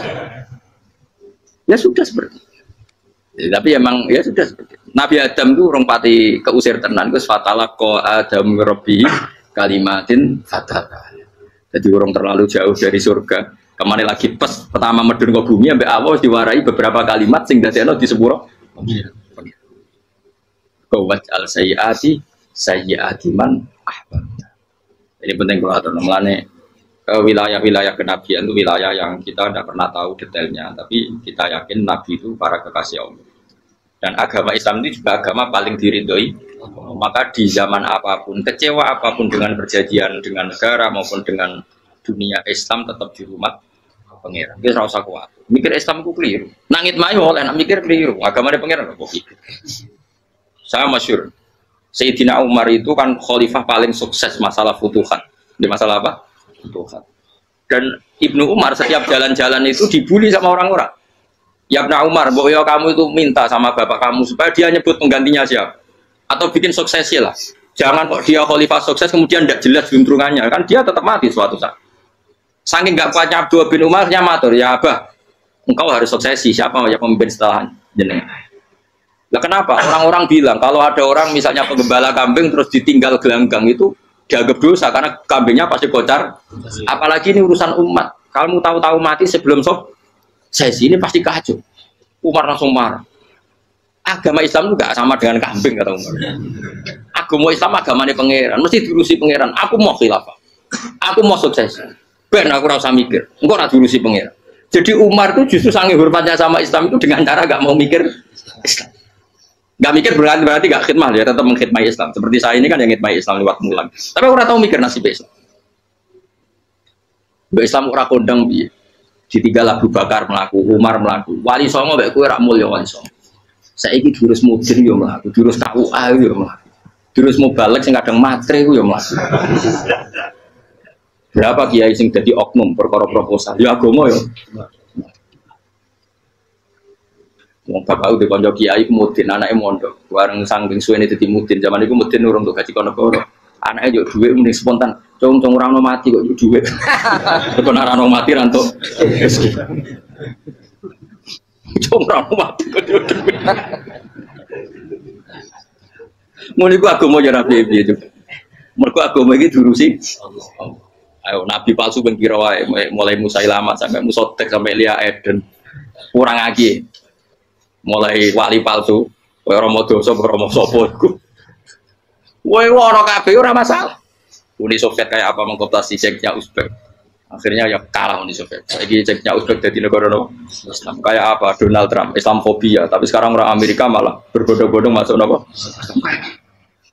Pikir malah Islam konsepi malah rusak. Mereka terus di metodologi. Harusnya penyebaran Islam itu begini. Harusnya Mbah Mungkira pangeran, harusnya. Orang Islam kadang melakukan lewat mudin. Saya itu punya santri ini kisah nyata. Itu lahirnya di Bali. Itu bisa baca Fathul Mu'in. Lahirnya di Bali. Bahkan dia ketika SD itu tukang mimpin lagu Hindu. Lagu Bali itu Hindu. Karena dia ketua kelas. Tapi Islam. Semua coba. Jadi kayak gitu. Gara-gara apa? Dari Baba itu bakal sate yang Bali. Dia bakal sate, berhubung sukses, ponakannya misalnya ini diajak orang Madura kan gitu. Artinya orang Madura. Setelah kampung itu menjadi kampung Muslim, lama-lama berkebutuhan punya masjid. Berhubung ke sana kiai, ono masjid, masuk radio wong alim. Akhirnya anaknya di pondokno di Jawa. Pondokno di Jawa, sama cemuin terus ngaji sama saya. Jadi saya yang Bali kok ono wong ora muin, ya ono santri di Bali mau cemuin. Ning Jawa kadang wong ora iso maca. Jadi dia bakal sate muter. Kayak Islam di Indonesia gara-gara pedagang Gujarat, meskipun sejarah itu diperdebatkan ya gara-gara dagang, karena mereka Muslim ya akhirnya menyebarkan apa? Jadi semudah itu Allah. Termasuk konflik Ali bin Muawiyah itu barokahnya sama susahnya konflik itu masih banyak barokahnya. Sayyidina Ali sama Sayyidina Muawiyah karena kita ahli sunnah ya tidak menyalahkan salah satu madzhab ahli sunnah. Itu barokahnya beliau konflik itu banyak sahabat yang migrasi. ada yang ke Cina, ada yang kemana-mana. Termasuk yang diyakini para sejarawan, ada yang ke Selat Malaka, termasuk akhirnya sampai ke Barus itu. Barokahnya orang nggak nyaman di Yaman itu, di Syria sama di Irak. Akhirnya Islam menyebar. Oh sudah. Andai kan nggak ada konflik itu, mungkin penyebarannya juga lama. Makanya saya bolak-balik bilang, setan itu ono goblok. Gomku ora melok ngaji saiki. Setan ora goblok piye? Kalau ada anaknya kiai 5 lanang kabeh sih, alim kabeh iku didu. Mergo rebutan pondokin. Akhirnya pondok satu titik di desa itu. Misalnya ning Beduan ya di Medan. Gara-gara tuh konflik itu terus sing sitok minggat ning Kalimantan. Gara-gara anak kiai yo gawe pondok ning Kalimantan. Sitok minggat ning Sumatera, anak kiai yo gawe pondok ning Sumatera. Cara setane gak ngedu, malah pondok tetap satu titik. Tapi setan itu goblok, ora roh. Akibat ngene iku ora roh. Akhirnya dulur ditu menyebarkan. Lah wong saleh menyebar ning ndi menyebarkan sujud, menyebarkan Jadi setan yo ono goblok, muga ora ngaji, muga ngaji rene roh, ana ngono ora usah ngono. Andai kan tidak diutekkan satu titik. Nggih betul. Tapi setan niku nek ana wong saleh iku didu. Nek didu ana sing kecewa minggat. Lah mingate wong saleh ndak ape gawe apa? Mosok ape gawe dugem. Lalu kalau nggak orang soleh tukaran Gus itu tukaran gara-gara tukaran saya minggat yang Papua ya alhamdulillah. Kalau ini ragus koncoku ya Gus saya minggat kekuatan. Angger pamit keluar atau tak tangisi. Penuhun kayak kok minggat Gus nggak ganti piye. Paling gawe podok gawe.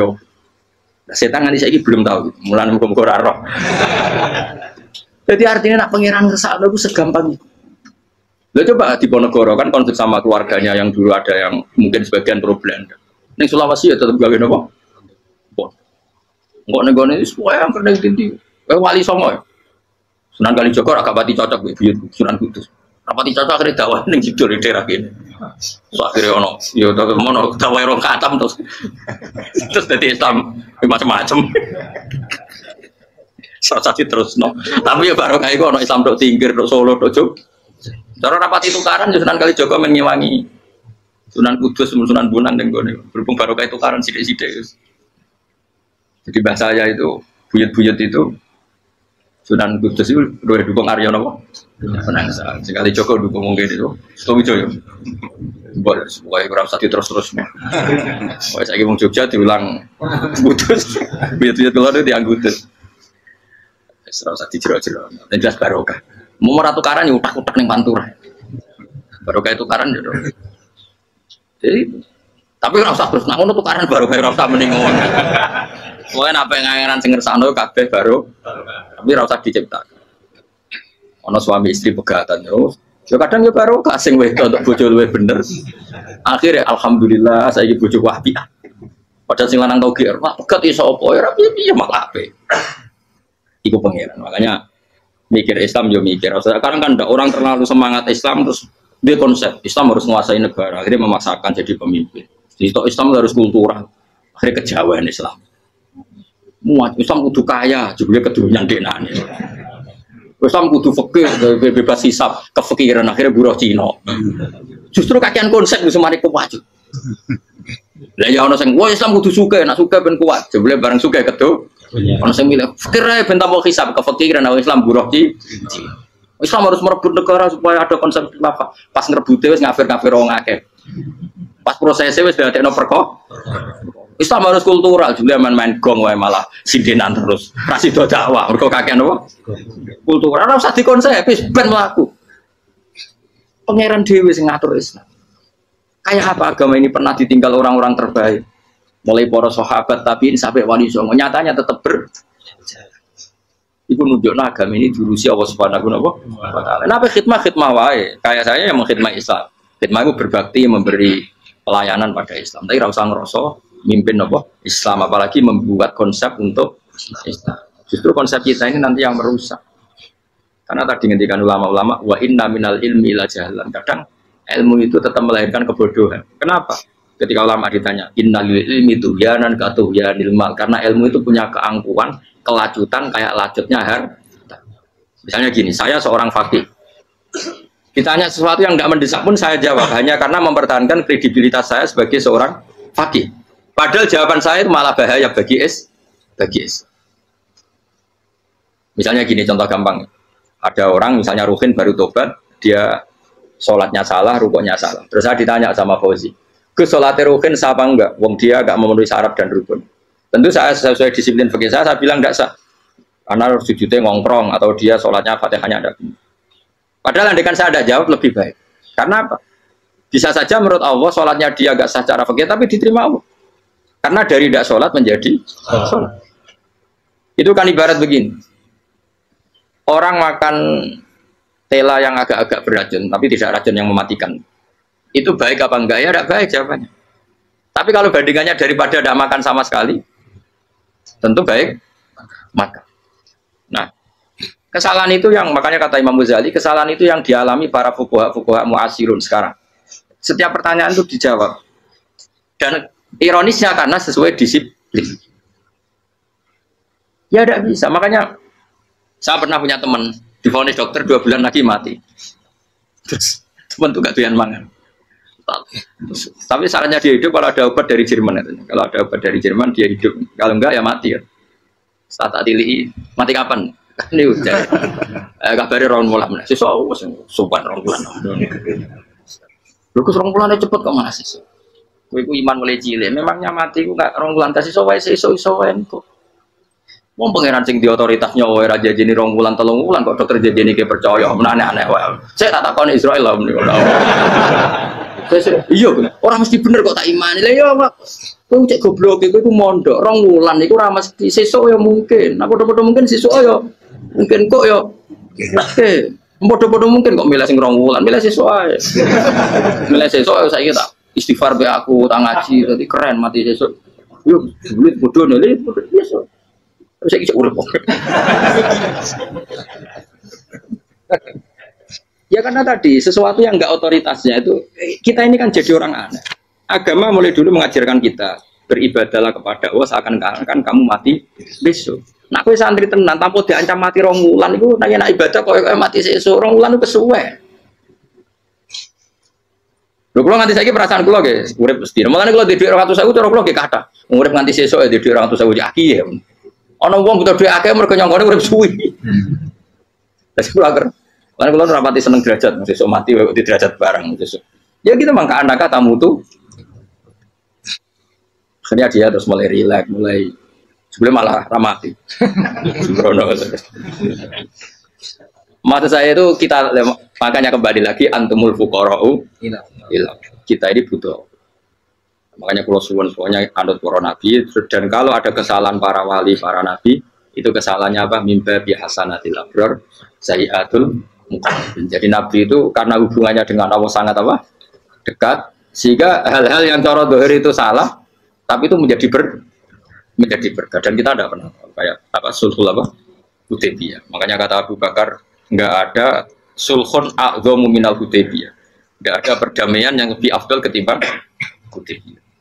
Makanya saya itu termasuk ulama yang setuju misalnya di McGill di Amerika atau di Kanada itu kan ada Islamic Studies.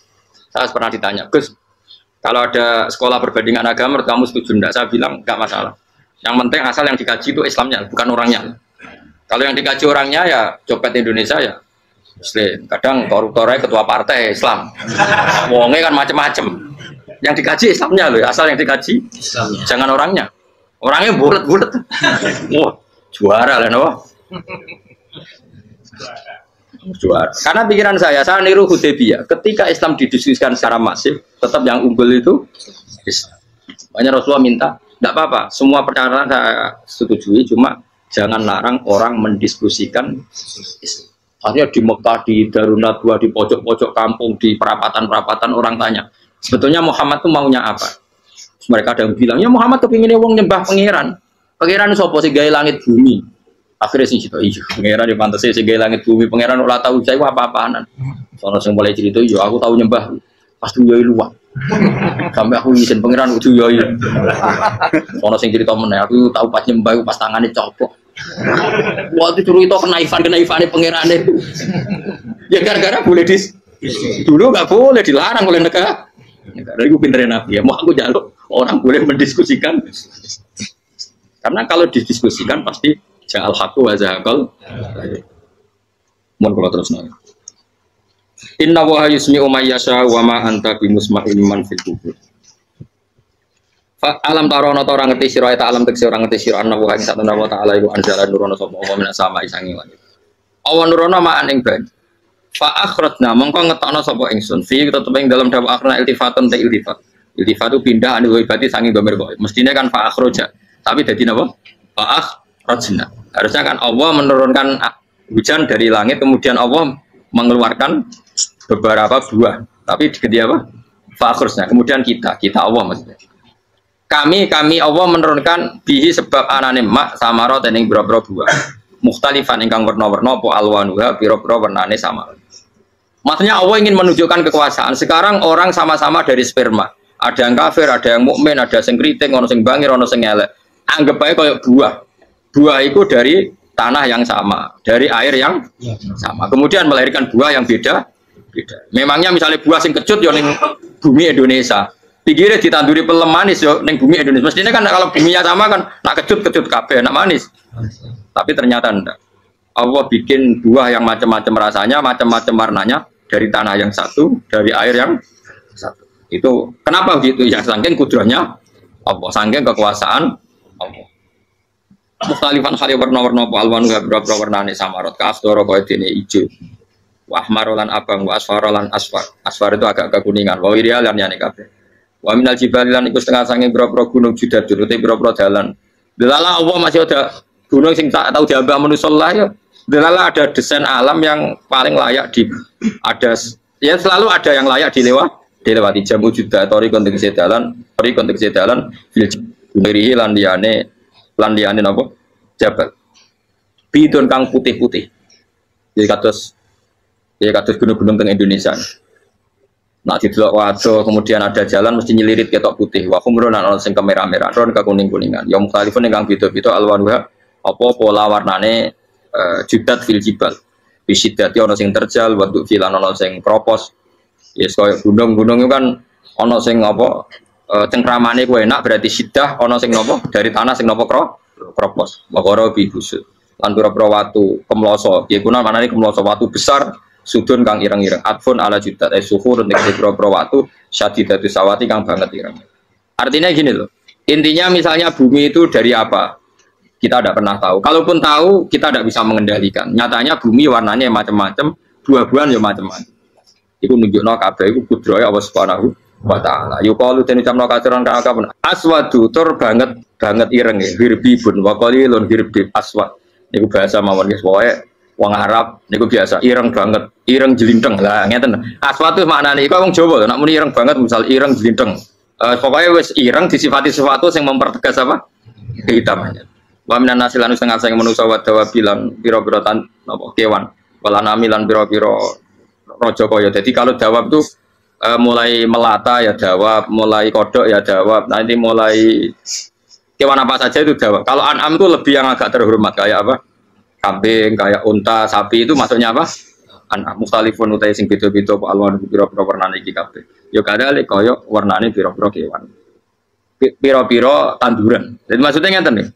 Kalau sampai nangan-nangan misalnya sapi putih, engko tahu-tahu dia anak rodok kemerah-merahan, engko dia anak ke hitam dari mani yang sama. Dulu-dulunya misalnya enggak Gus, kalau hitam itu pasti babanya ada yang agak hitam. Senajan toh sekarang pas bapaknya, indukannya, ibunya sudah putih.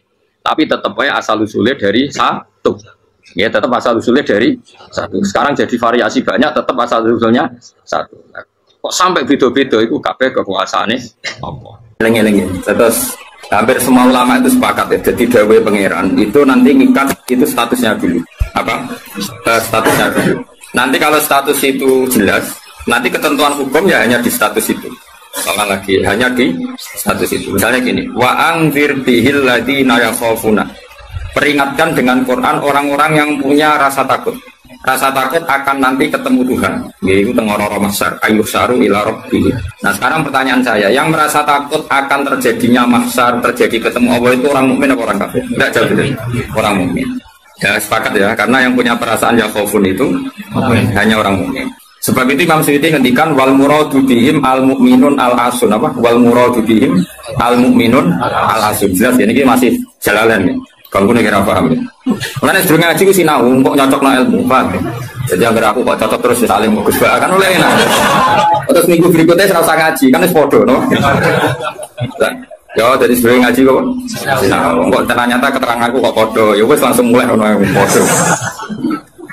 Ya, dan arah sinau terus pinter negeri malah ngeklaim ladu,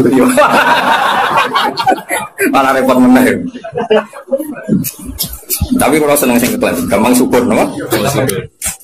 Kalau kalian ini mana ini? Saya banyak baca tentang ulumul Quran banyak baca Islam. Status itu penting sekali. Ya saya ulang lagi ya. Peringatkan dengan Quran orang yang takut akan terjadinya mahsyar, yaitu posisi manusia yuhsyaru ila rabbihim, dikirim menuju Tuhan. Kalau dikasihan ya yuhsyaru ila rabbihim. Orang-orang itu peringatkan bahwa nanti di mahsyar itu faktanya domir saan itu domir faktual. Nah faktanya adalah laisa lahum min dunihi wali wala syafi'. Nanti di akhirat itu, di mahsyar itu tidak ada lagi yang bisa menolong tanpa melibatkan Allah. Karena tentu Allah itu aktor utama, al-fa'ilul mukhtar. Semua tentu terserah Allah. Nah pertanyaannya begini, lalu maknanya apa? Tentu orang-orang kubu sebelah terus anti syafaat. Ya kubu sebelah mana? Itu barang kubu sebelah. Makanya itu problem ya. Makanya ke debat sampai kubu sebelah tadi soal sebelah. Itu repotnya di situ. Mazhab Ahlussunnah yang mainstream kadang tidak didukung zahirul ayat. Tapi mazhab kita didukung tahqiqul ayat. Memang makna detailnya. Makna detail itu beda dengan makna yang zahir. Ya misalnya gini. Saya ulang lagi ya. Jadi status itu tentukan dulu. Ya. Yang khaufun artinya mukmin apa musyrik? Mukmin. Karena punya rasa apa? Takut. Artinya dia iman terjadinya kebangkitan. Jadi mereka juga punya grogi ketemu Allah. Nah lumayan kan punya rasa grogi itu lumayan berarti mukmin. Tapi yang boleh grogi itu hanya al-mukminuna al-asun dari maksud. Yang punya grogi itu hanya orang mukmin yang maksiat. Kenapa demikian? Karena kita tahu ala inna awliya Allahi la khaufun alaihim wa lahum yahzanun. Kalau kita wali kan tidak ada rasa sanane kangen pengen. Makanya wali-wali itu sampai mati seneng, kangen pangeran kok mati beneran yang ketemu sing disenengi kan. Tapi wedi kan mergo ngerti alamat. Sing anggere sing wedi mergo sadar alamatnya kemana, napa? Ngerti alamat tuh.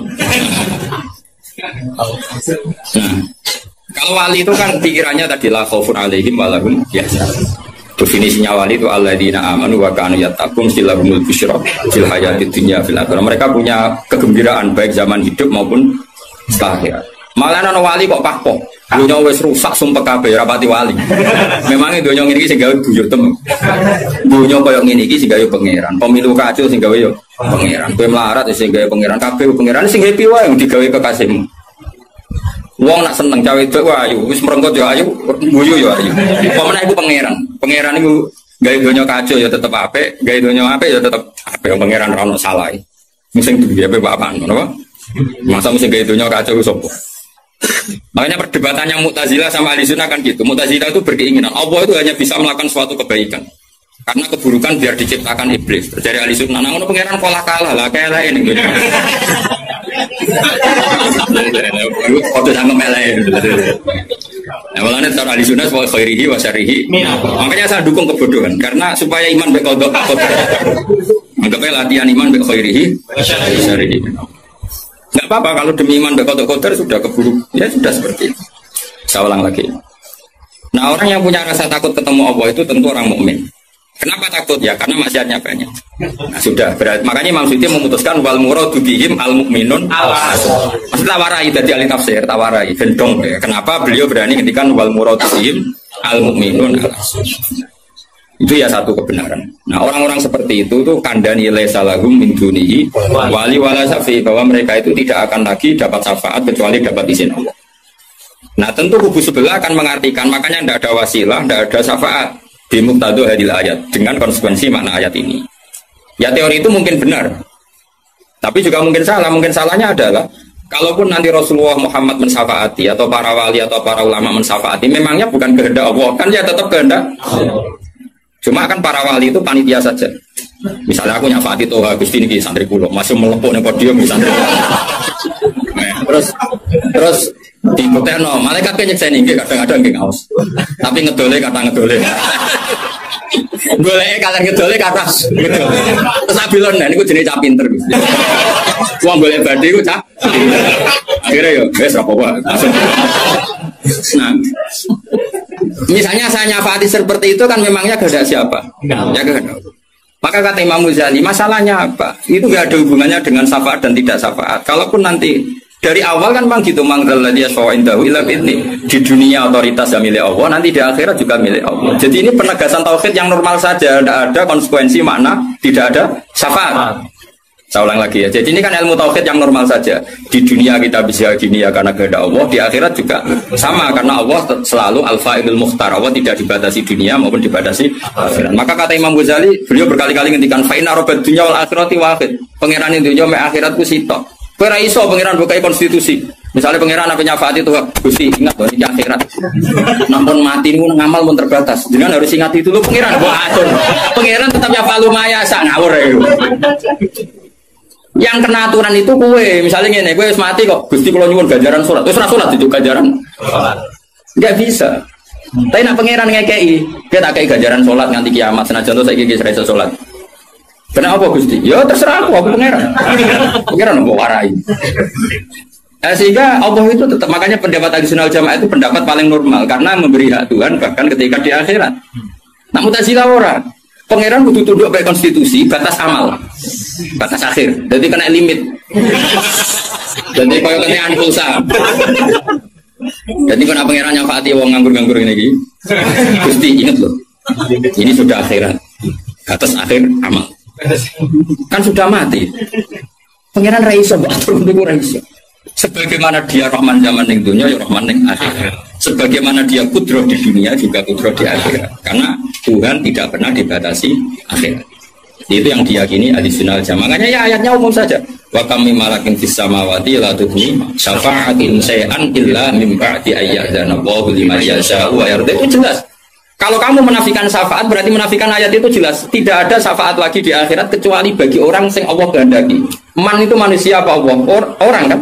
Berarti nanti selalu ada orang yang dikecualikan, yaitu orang yang yasa Allah punya otoritas memberi syafaat. Kalau istisna itu tidak ada gunanya, lalu kita percaya apa? Coba kalau orang bilang gini, Ja'al qaumu illa zaidan, itu Zaid datang kan?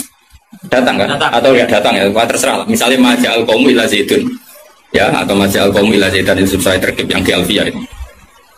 Ketika istisna diucapkan, itu ya mustasna itu ada gunanya. Ya, misalnya saya bilang gini, Ja'al qaumu illa zaidan. Masyarakat sama datang kecuali Zaid. Ada gunanya enggak kata illa zaidan? Ada. Yaitu memaklumatkan kalau Zaid tidak datang. Tidak ada syafaat kecuali miliknya Zaid. Berarti Zaid bisa nyafaat.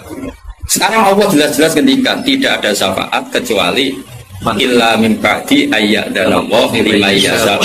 Berarti izin Allah itu ada dan izin ini akan diberikan sama orang-orang yang dikehendaki Allah. Ya misalnya kayak Rasulullah, kayak para wali. Lalu kalau syafaat kamu nafikan secara kuliah, secara ekstrim, berarti istisna itu gak ada gunanya. Lucu nggak Allah ngendikan kemudian tidak ada gunanya. Misalnya santri kufabe ya Ahlussunnah kecuali isi sitok ya kan ada betul. Ada betul meskipun suratan apa? Suratan itu raine tok gitu. Pape santriku nggo siar Islam kecuali sitok niate mergawe kan mesti ada. Nah, itu kan. Yo wong iku mikir gitu loh. Allah kan ngendikan manggal ladzi asya'indahu illa bin. Siapa yang bisa memberi syafaat kecuali dapat izin Allah. Kemudian mustasna ini dihilangkan. Orang syafaat belas. Berarti kalimat ini menjadi salah kan? Iya. Padahal kalimat dari Quran tidak ada syafaat kecuali mendapat izin. Berarti natijanya ya ada syafaat yang berlisensi, berizin. Ini tidak maunya mereka kubu sebelah bodiwa sebelah. Paham ya? Mau terus syafaat gak ada. Itu ayatin di murah ayat ngono. Ono ayat yang ngono syafaat gak ada. Gak ada ayat itu ono istisna tidak ada syafaat kecuali mendapat izin. Artinya apa? Ada syafaat kalau mendapat izin. Natijanya adalah isbatus syafaat bahwa syafaat itu ada. Lah siapa itu? Ya mayyasa itu orang yang digedaki Allah dan diridani. Ya tentu saja sing ra diridani Allah kan neraka nyafati sopung kecet-kecet dhewe. Makanya ya kubu sebelah itu ya seperti itu. Dia mikirnya alaihi salahu min dunihi wa su'ai kana syafaat. Qala ta'ala, alhamdulillah do hafal Quran. Nah sing bantah ya hafal Quran padha wae bantah-bantah. Ya seneng reporter yang mergo seru. Sing bingung sing alim Gus delok. Lah cara bapak zaman sugeng, ah delok omongane ngomong tambah goblok. Mergo tambah gak jurus yo. Tambah apa? Gak jurus, modal hafale kok bantah-bantah. Bantah gelem. Ayo gelem. Lo sering apa bantah-bantah yang tak tantang. Kayak apal Quran, enggak, apal hadis enggak. Kelas sampai aku ngaji ora debat. Debat itu imbang. Masa Mike Tyson di musuhnya Elias Pikal. Ya mati malah. Debat itu imbang, akeh apal Quran, apal hadis, debat be aku. Iso cocokan aya. Nang ngene iki kowe ngaji alif bata ae. Tak ulangi ikra tak kira ati. Cara kayak Bisri kan nang omahmu kubu sebelah mau. Kayak Bisri zaman Sugeng. Kalau yang menangi rok murid-muridnya. Mefakama tak fakata mebemamu. Marahmu. Kau mangkel. Orang tahu ngaji kok ngomong Islam. Iku saja nih wayang ngaji kok mefakama. Oke kok. Sebiasa cang melek so. Beda mefakama. Tahu kata terus. Nanti agar orang iso ngaji kok sok ayu kon ngeja. Melfat sama. Ya sih gue. Uang nak tercangkem melek, semua langsung elek. Jadi capek lali saya elek. Kakak elek nih biar. Apa pengiran sepurane akeh tenang ya. Nah lapor pengiran. Saya eleng. Saya ulang lagi, ini penting sekali dalam ulumul Quran. Tentukan dulu siapa itu. Baru nanti ayat itu ini takmim apa khos. Ya saya ulang lagi, takmim apa khos. Jika misalnya ayat dihukum. Saya kan keahlian saya memang nekuni fikih. Misalnya ayat dihukum, saya harus hukum. Misalnya gini. Wal mutallaqatu yatarabbasna bi anfusihinna salasata qurun. Bahwa perempuan yang ditalak suaminya, maka idahnya 3 kali masa suci. Ya kita harus memastikan bahwa ini mutallaqat benar-benar dalam kasus diceraikan. Ya sudah yang diceraikan itu kalau dia mindawatil haid masih menstruasi idahnya 3 kali masa suci. Kita ngikuti madrasah. Nanti ada konteks di mana orang itu tidak mutallaqat tapi ya tidak bersuami, misalnya suaminya meninggal. Ya ayatnya jangan ayat itu walladzina yatawaffawna minkum wa yadharuna azwaja yatarabbasna bi anfusina arba'ata ashhurin. Bahwa yang jenis perempuan ditinggal mati suaminya idahnya 4 bulan 10 hari. Sudah kita sepakat. Jangan terus bilang gini, idah itu pokoknya 3 kali masa suci. Ya idahnya siapa? Apa? Idah. Nah, nanti tahu-tahu mesti ada problem secara fikih. Problemnya begini. Biar tahu mikir mereka terang. Oh ya Allah, ya Allah, sabar. Amit. Sabar.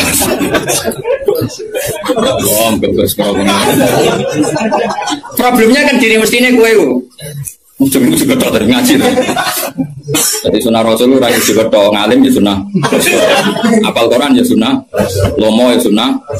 Jadi meskipun fair kalau gue jabatan ya sunnah Rasul. Tapi sing ngalim ya sunnah Rasul. Milandi si gampang masih angin. Cangkemmu aku rasa ngomong. Nah rungono ya. Problemnya begini. Lalu apa semua orang tuh head?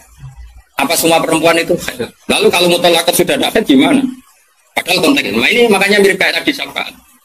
Ya yang diidahkan dengan haid ya yang haid. Kalau yang enggak haid ya kita cari ayat yang lain. Dan alhamdulillah kita hafal Quran sehingga tetap tahu. Yang enggak haid itu maksudnya ayat. Wallahi ya isna minal makhidi min nisaikum in irtabtum fa'iddatuhunna salasatu asyhuri wallahi lam yahid. Jadi kalau perempuan tidak haid karena menopause itu idahnya 3 bulan atau yang belum haid. Jelas ya. Jadi ayat itu pastikan subjeknya siapa tentang siapa, jangan langsung diartikan enggak ada syafaat. Dalile surat An-Nam nomor piro? Biasanya apa ayatnya refa ayat itu. Nomor itu. Lihat ayat nomor sekian. Nah, ya iku bunine piye? Rata-rata iso to.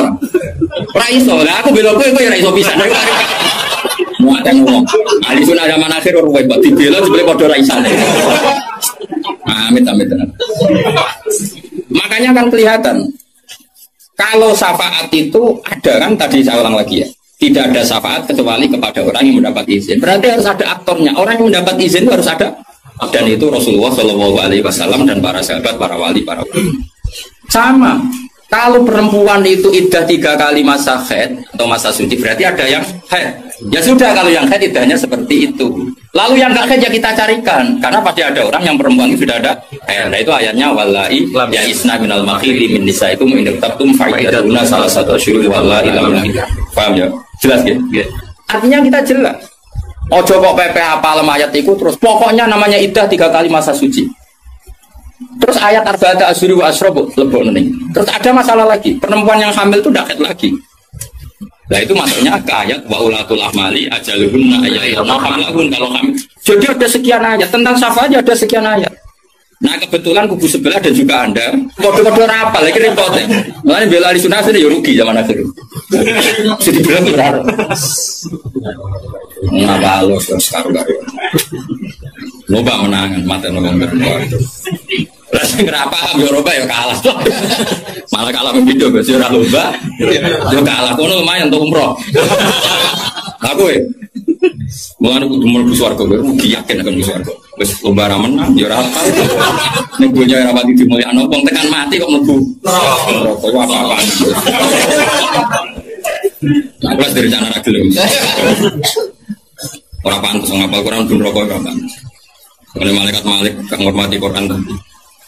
Saya kira nak dites ya tuh. Balik kene apa lo ayat iki? Bedi sing ayat iki waca wah pusing ya. Wa balik wali ibu qomahum bila rujau ilaihi gitu. Saya ulang lagi ya. Jadi kalau kamu ingin alim tafsir itu tadi ya. Aktor itu pastikan siapa. Yang headnya salah satu kurun itu siapa? Mutolak. Mutolakat yang idahnya salah satu kurun siapa? Ya, yang masih head. Kalau yang masih head gini, yang sudah agak head lagi, ya sama. Yang dapat syafaat itu siapa? Al mukminun al asun, orang mukmin yang kafir. Karena kalau orang kafir sudah jelas mansus mukhalladina finnar, dia abadikan di. Terus orang mukmin yang wali nggak perlu syafaat karena memang sudah di surga kan nggak perlu syafaati. Mana ada seorang ulama itu ngendikan gini, Ustaz anak soleh yang tenanan capek, gak ngelok Kanjeng Nabi. Ini loh Kanjeng Nabi akhirnya ramu bumbu swarga perkara ini nyafaati rajulah. Jadi kita itu gak ingin syafaat bukan karena sombong, sungkan ngelok Kanjeng Nabi. Nah, misalnya mungkin sempuh wojok, coba dibuat pangeran itu neng bumi NTT. Nah misalnya Kanjeng Nabi cek nyafaati neng kawasan Medina. Antara bumbu swarga, tesih Kanjeng Nabi. Terus nyafaati wong Jordan, wong Malaysia, wong Jakarta tesih. Wonten setunggal. Amine munik. Wah. Akhire moro-moro. Lah nek Gus Warga kan wis gak ngel-ngel. Dari ulama itu aku ben saleh tenanan ben langsung suwarga. Ora kok perkara ora buta syafaate Nabi ben ra ngel-ngel. Ora terus setuju menarik cara kula. Mulai sebenarnya Gus karena ada di wali suka dirapi mau pasrah pulau mah. Akhirnya mudik begulai terus ke sentimen baru.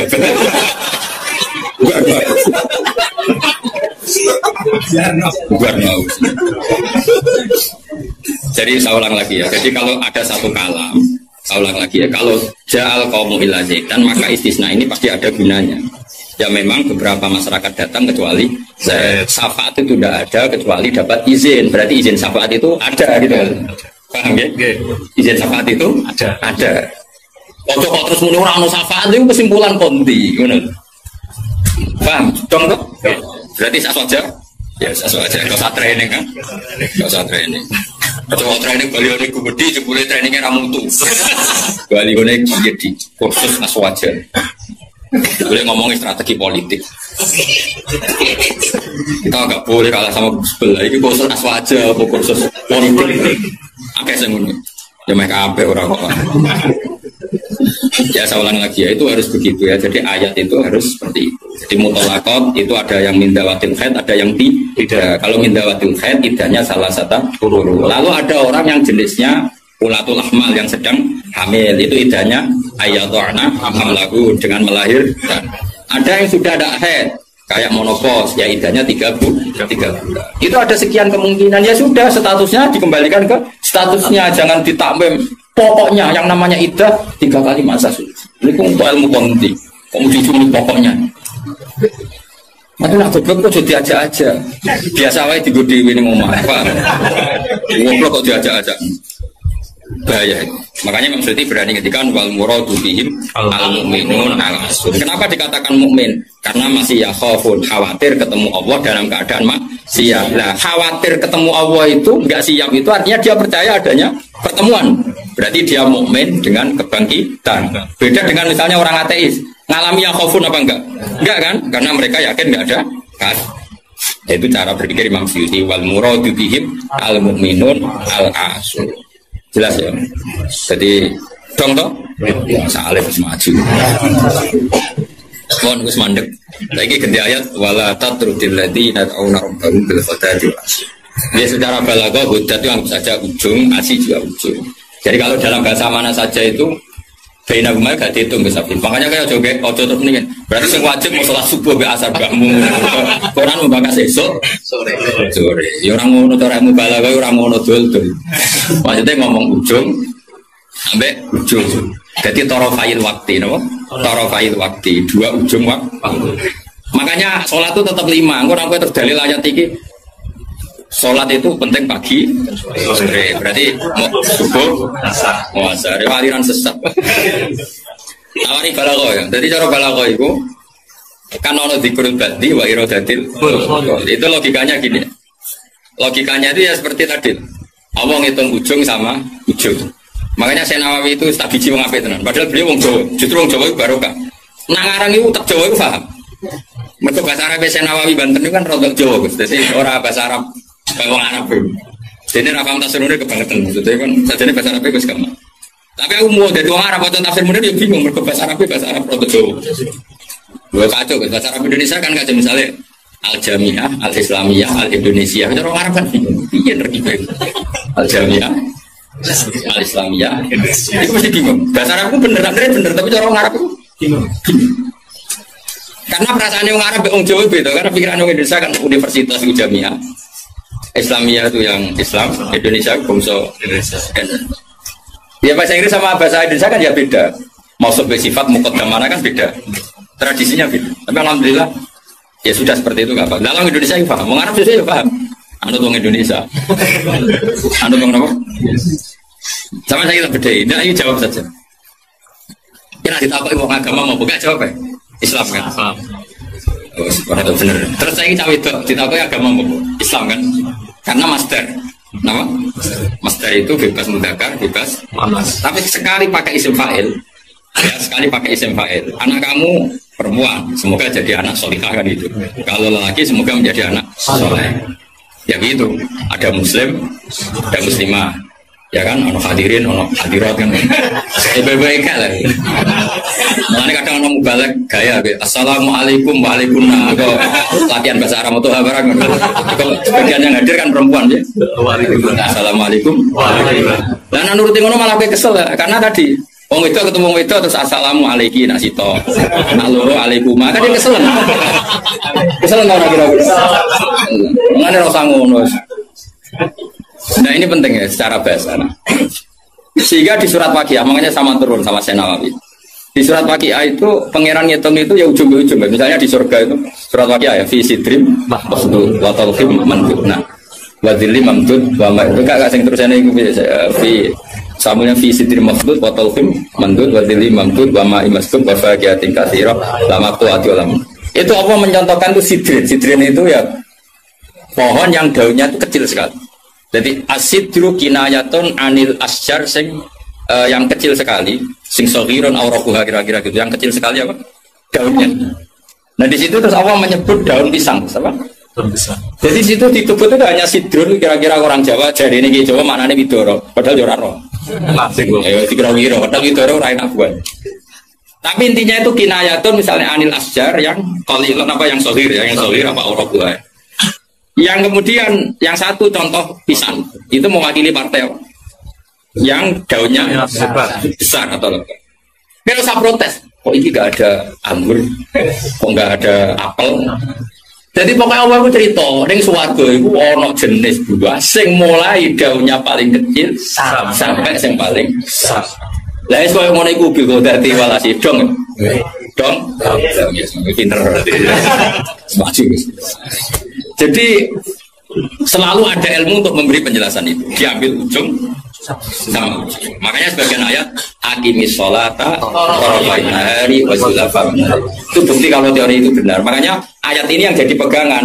Kamu kalau sholat ya ada bagian ujung siang dan ujung malam. Sebab itu 5 itu keduman. Lah ayat ini kan terus kowe nakalan kan pagi sore.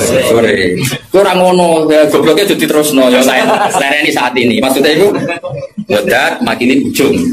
Asih makili ujung. Nah, salat itu menghabiskan 2 ujung. Tarafain nahari wa zulafan. Sing khotib dulu Mas, torofian. Kadang khotbah deh. Kadang khotib yo engke, wong ayate ra apal kok. Yo tahu ono khotib sing lho. Sing falanu fiyan nahu mo falanu falanu. Lha bana apal ora sama kae. Falanu siap lah. Falanu. Siap. Dari pak kita betul. Iku teke sing kitab disalahno. Masa kitabe aku ora ono kitabe iso maca, Pak. Menedek buruk ora ono kitabe. Ya iso maca to hafal man amila sholihan min dzakarin aw unsa wa huwa mu'minun fala nuhyiyan aw. Karena buruk juga alasan fala nu. Lebar semua khutbah pamer sing umum mak wis pokok-pokok ae. Alhamdulillah salat terbar. Karo dene khutbah suwi-suwi lha opo. Lho enak lho khutbah, gawe Nabi malah enak. Alamate wong alim ku nak khutbah cepat, nak salat suwi. Dadi enak to khutbah cepet ae. Dadi kok kena sakjane mergo ora iso. Tapi kok diwa alasan jare Nabi. Alamate ngalim jare Nabi we oleh cepat salat es. Salat suwi 3 kali, nak maca surat kesuwen ra iso ya sujude sing suwi. Kan gak modal.